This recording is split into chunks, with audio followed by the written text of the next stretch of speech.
Captain Liz Martinez gazed out the wide observation window of the exploration vessel Curiosity. The stars shimmered like tiny specks scattered across the endless black void. For 3 years now, her ship had traveled deep space, charting empty star systems where no one had ever ventured.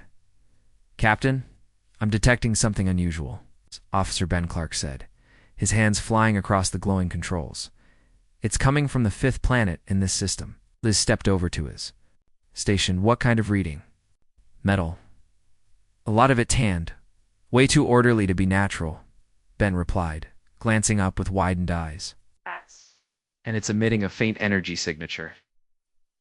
Liz's pulse quickened. The Galactic Confederation had sent them here based on ancient star charts that marked this region as barren, no records of any civilization ever existing here. "Wake the rest of the crew," she ordered. "Change course to the 5th planet." 6 hours later, the Curiosity approached a massive gas giant, its atmosphere swirling in deep purples and stormy clouds. But it wasn't the planet that stunned the bridge crew into silence, orbiting it. In flawless formation were ships, hundreds, no thousands of them. "Are those warships?" whispered John Allen, the science officer, standing beside Liz at the main window. The vessels were immense and dark, their sleek contours resembling hunting birds from Liz's homeworld. Despite floating in space for who knew how long, they looked poised to launch at any second. "I've never seen anything like them," said Kate Wilson from Communications. "And I've studied every known Confederation ship design," Liz decided. "Move us closer, slowly. Keep shields up." As they neared the closest vessel, it dwarfed the Curiosity easily 3 times larger. And the Curiosity was already among the Confederation's largest ships. "I'm detecting markings on the hull," John reported, scanning carefully. "It's not in any language we have on record." Kate glanced up from her console. According to old star charts, this system was once called Sol. The 3rd planet was labeled Earth. The name sent a chill through the crew. Earth was a legend, a bedtime story, the supposed cradle of humanity. Species believed to have vanished 500,000 years ago. "Humans aren't real," said Security Officer Paul Davis with an uneasy chuckle. "They're just myths." "Every myth has a kernel of truth," Liz murmured. She'd always been intrigued by the old tales, stories of humans waging a cataclysmic war against the Draxian Empire. Both sides had allegedly annihilated each other, leaving behind only ruins and folklore. "If these are human warships," she said, "we need to find out why they're here and if they still work." Chief Engineer Greg Summers chimed in. "Based on their metals and construction, these ships have been here for at least 500,000 years. The fact they haven't fallen into the planet's gravity is incredible. They must still have some power source active." "Can we get a closer look at the biggest one?" Liz asked, pointing to the colossal ship stationed at the formation's heart, 20 times larger than the others. "Now," replied Pilot Officer Don Young. As they neared the central ship, its distinctiveness became clearer. Though it shared the basic design of the others, this one carried extra structures towers that resembled command centers or advanced weapon platforms. "I'm detecting a faint energy field around it," Greg reported. "Some kind of bubble shielding the ship." "Scan for life signs," Liz ordered. John checked his instruments and shook his head. "No life signs, but there are active power readings. Something's still running in there after all this time." Suddenly, Kate called out, "Captain, I'm picking up a signal." "From where?" Liz asked, quickly moving to Kate's station. "The big ship. It started broadcasting when we got close." Kate's fingers danced across her controls. "It's repeating the same pattern over and over." "Is it a warning?" Paul asked, resting his hand on his sidearm. "I don't think so," Kate replied. "It feels more like ... a greeting. Or a question." Liz made a swift decision. "Send a standard Confederation greeting on the same frequency." The bridge fell into tense silence. Then Kate's console lit up. "We've got a response. It's translating our language." She looked up astonished. "Whatever's on that ship is learning to communicate with us in real time." Words appeared on the main screen. "Identity confirmation required. State. Species and origin." Liz stepped forward. This is Captain Elizabeth Martinez of the Galactic Confederation vessel Curiosity. We are on a peaceful exploration mission. The reply came swiftly. Species unrecognized, not in database. Searching historical records. Minutes passed in uneasy quiet. The crew exchanged glances. What do you think it's doing? Don whispered. Learning, John answered. If these are human ships, they've been here long before the Confederation ever formed. Finally, new words appeared. You are not human. You are not Draxian. State your knowledge of Earth and humanity.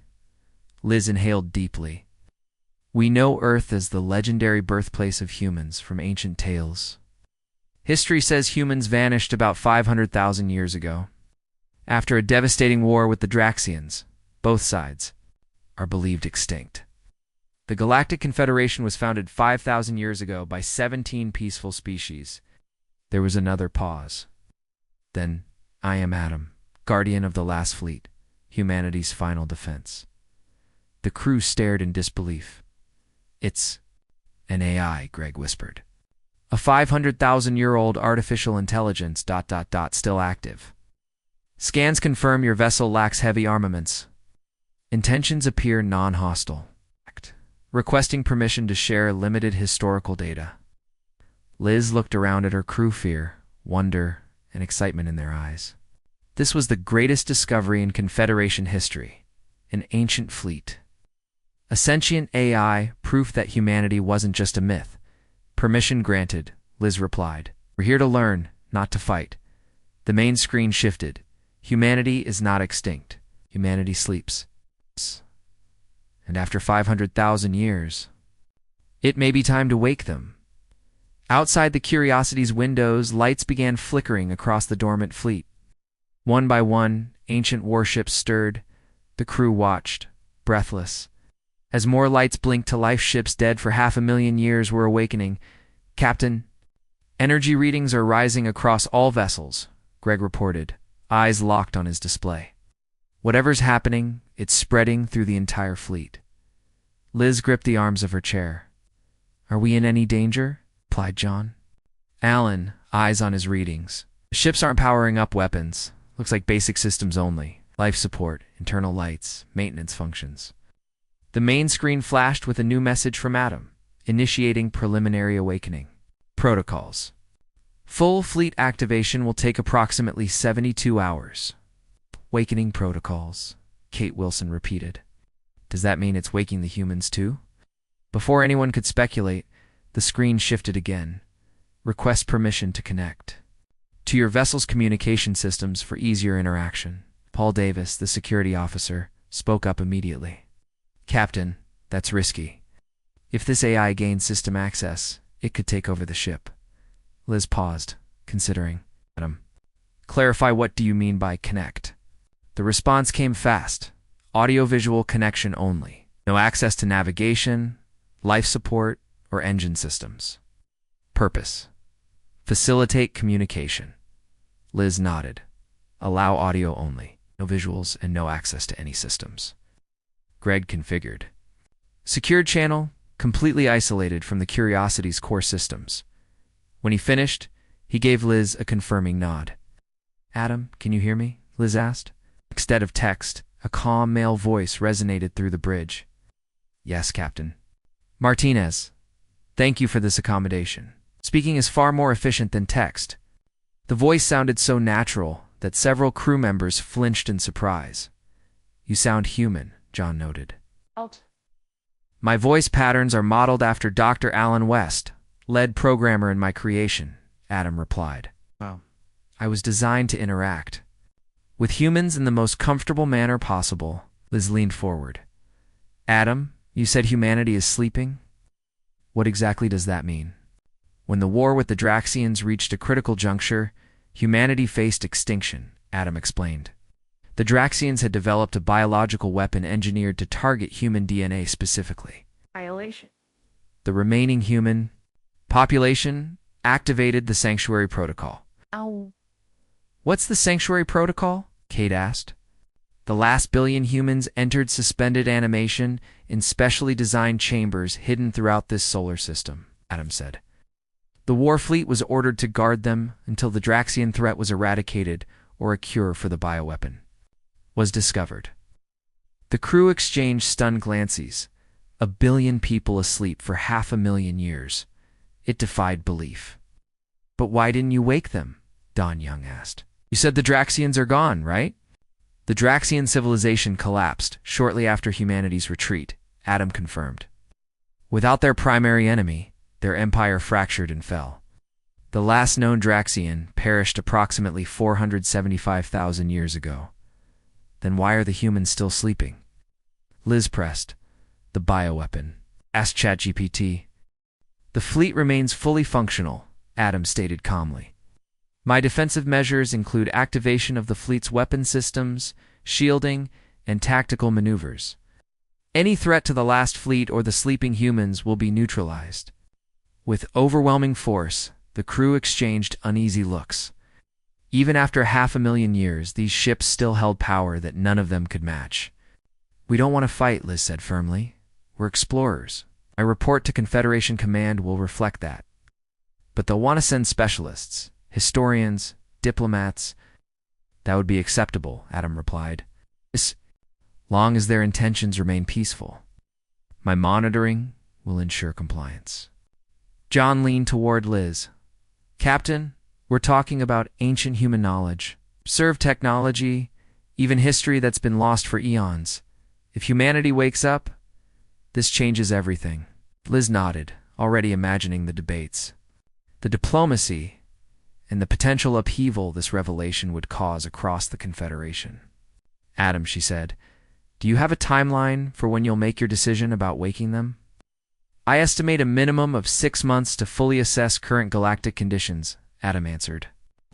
"During that time, I welcome data, exchanges, and peaceful interaction. Your presence here accelerates my understanding."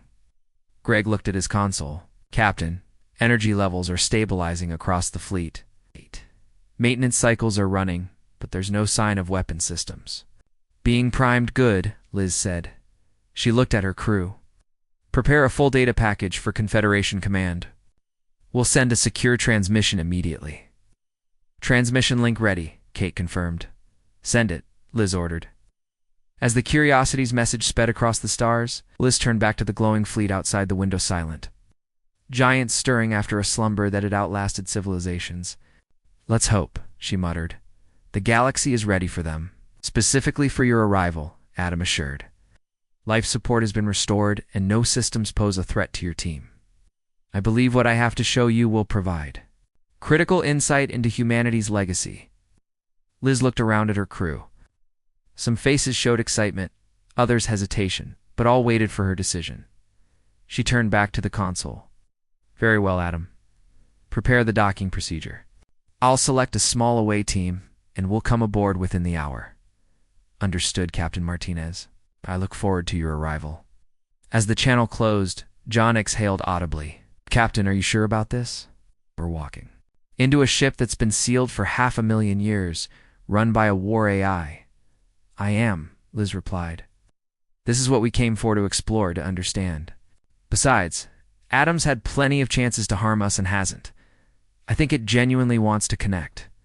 She turned to Kate. "Coordinate with Adam to finalize the docking instructions."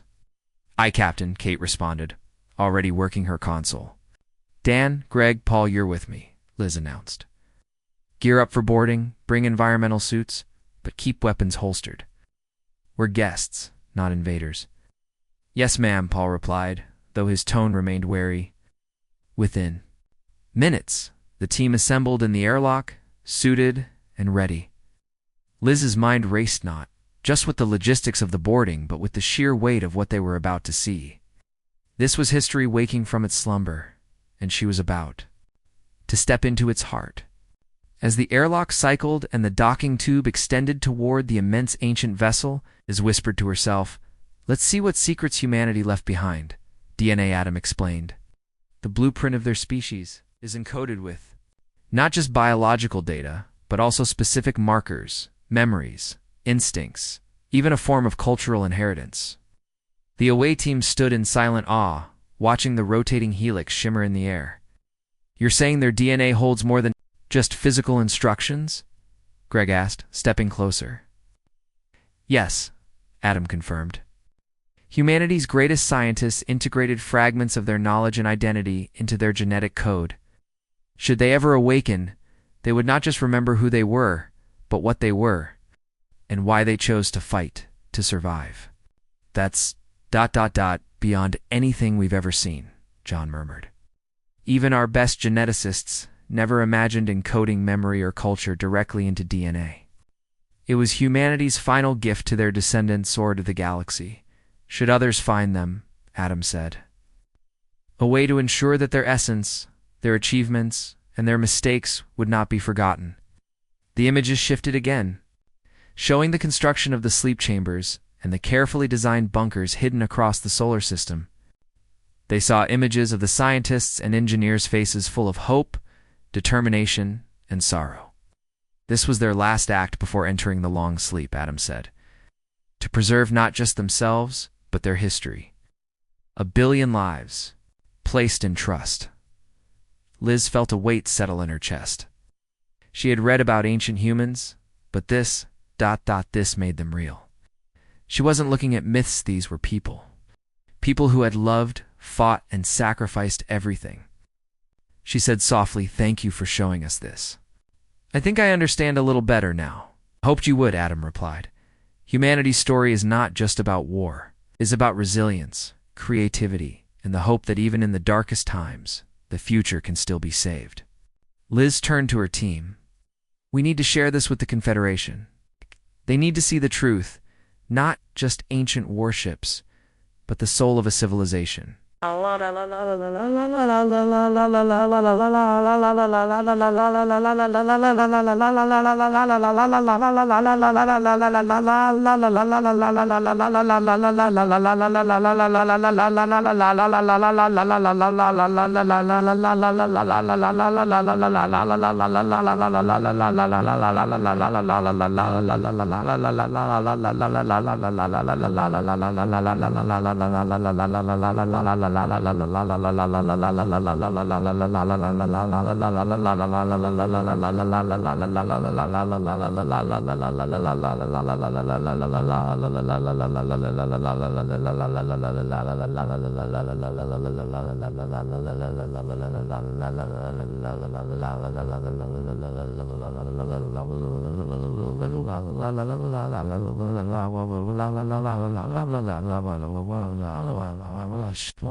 As they prepared to return to their shuttle, Liz glanced once more at the shimmering double helix.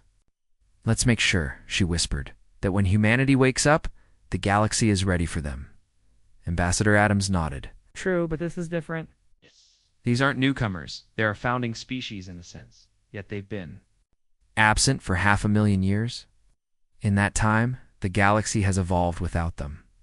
Introducing a civilization this advanced overnight could destabilize everything: politics, economies, power structures. Dr. Wood spoke up, his voice filled with cautious excitement. "But think of what they know, what they could teach us. Medicine, energy, AI fields where we still have gaps. This isn't just a discovery, it's a renaissance waiting to happen." Greg leaned forward. "Not to mention their AI technology. Adam alone is an achievement beyond anything we've ever seen. And if that's just their defense AI," Paul crossed his arms, "or it's a threat waiting to wake up. 1 billion soldiers with ships that could wipe us out if things go wrong." Adams raised her hand to calm the room. "That's why the Council sent me here to assess, to negotiate if necessary. We must proceed carefully, balancing opportunity." With caution, Liz looked to the ambassador. "And what's your assessment so far?" Adams hesitated, then said. Adam seemed sincere. "His primary directive is protection, not conquest. But sincerity doesn't guarantee peace. Waking the humans will change the galaxy. The only question is whether we guide that change or get swept away by it." Silence settled in the room. Liz finally spoke. "Can't stop history, Ambassador. Humanity is waking up. I'd rather we greet them as allies than face them as strangers." Adams gave a small, approving nod. "Agree, Captain. But we'll need the full Council's approval. Till then, no revival will proceed." "We understand," Liz said. Good, the ambassador replied. Prepare to brief the council. They'll want your insights firsthand. S. As the meeting ended, Liz glanced out the window at the Guardian, its silhouette immense against the stars. She wondered what kind of galaxy would emerge when the ancient humans finally opened their eyes. Captain Martinez. The ambassador began. The council has made its decision.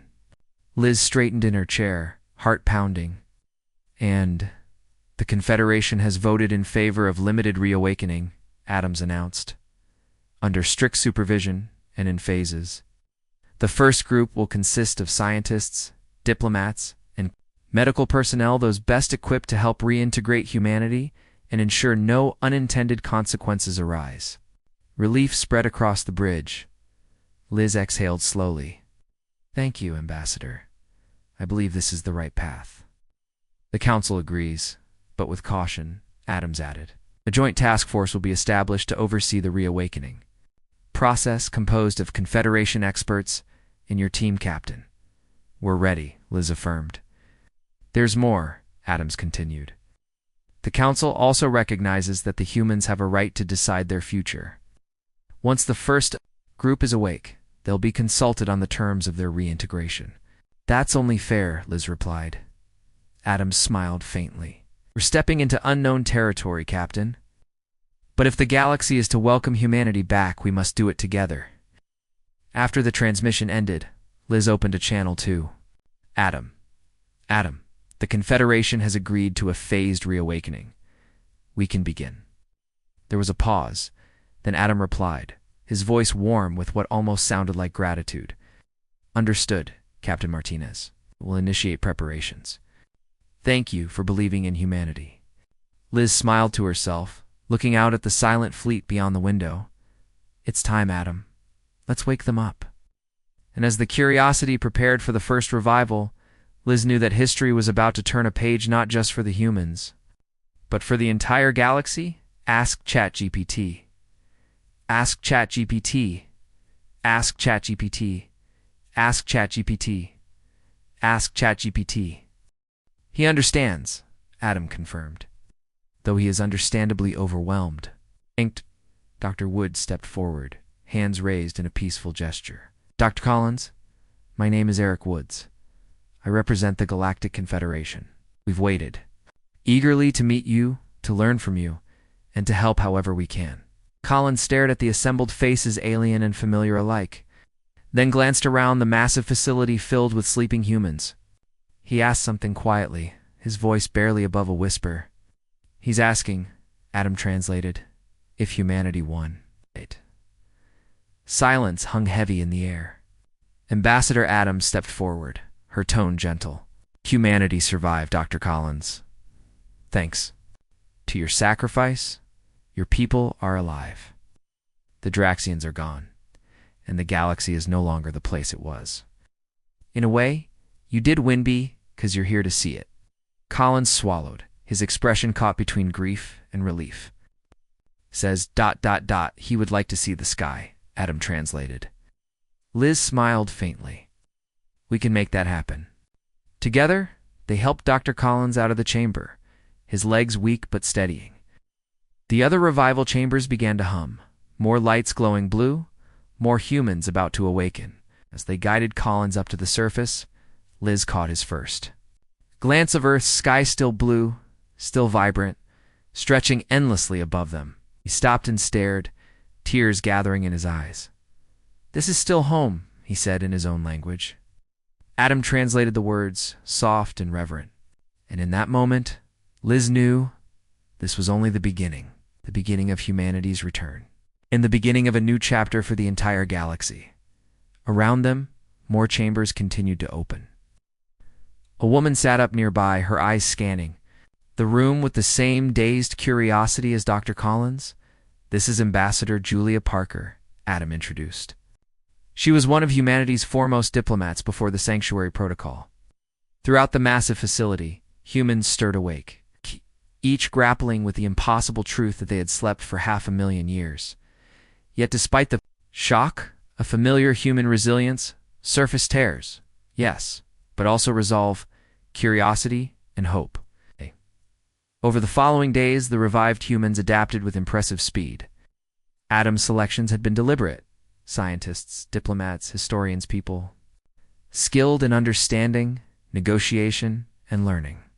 They eagerly absorbed the Confederation language and immersed themselves in studying the galaxy's present state. 1 month after the first revival, a formal ceremony was convened aboard the Guardian. Delegates from all 17 Confederation species gathered alongside the 500 revived humans. When the time came, Ambassador Parker stepped forward, her voice clear and confident in the Confederation tongue. 500,000 years ago, humanity faced extinction. We chose preservation over annihilation, retreating from the stars so that we might endure. Today, we return not as conquerors, but as partners. She gazed around at the diverse assembly. Our knowledge, our history, and our technology we offer them in friendship. In return, we seek not dominion, but understanding, cooperation, and peace. Outside the ship's viewports, Earth hung against the void vividly blue. Green alive, small transports carried humans to the surface, touching their world again after 500,000 years. What had once been a war fleet, forged for destruction, now stood as the protector of a second chance. Liz watched, awestruck, knowing her simple exploration mission had become something no one could have foreseen: the rebirth of a species. The return of a people thought lost to myth. And as more chambers opened and more humans awakened in the months and years ahead, Liz knew the galaxy would never be the same, because perhaps humanity's greatest strength had never been there. Ships or weapons, it was their capacity to endure, to hope, and to wait for a future worth living for. Ask ChatGPT.